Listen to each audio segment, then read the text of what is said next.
বিশ্বনবী সাল্লাল্লাহু আলাইহি ওয়াসাল্লাম একটা দোয়া করতেন।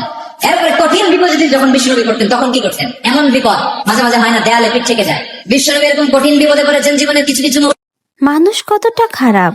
সামান্য ভাইরাল হওয়ার জন্য একটা জীবিত মানুষকেও মেরে ফেলতে এদের মুখ দিয়ে বাদে না।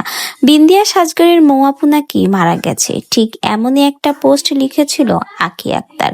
কিন্তু খবরটা একেবারে ভুয়া এবং মিথ্যে। যখন সে বুঝতে পেরেছে ধরা পড়ে যাচ্ছে, ঠিক তখনই তার আইডি থেকে 1 ঘন্টার মাথায় সেই পোস্টটা কিন্তু মুছে ফেলা হয়। কিন্তু কথা হচ্ছে, একটা জীবিত মানুষকে নিয়ে এমন পোস্ট করা কি আদেও আখির মতো একটা মেয়ের উচিত হয়েছে?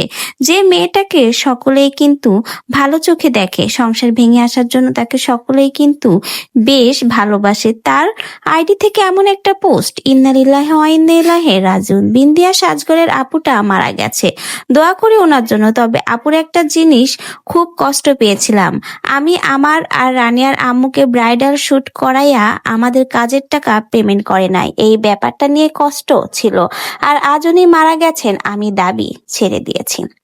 ভাইরে ভাই, যে এত বড় একজন মেকআপ আর্টিস্ট হাজার হাজার মানুষকে কাজ দেয়, এমনকি সেখানে সে তার গরিব দুঃখী অসহায় মেয়েদের আশ্রয় দেয়, এমনকি নিজে অনেক বড় প্রমোশন করে, সে নাকি আখিকে 5,000 টাকা দেয়নি।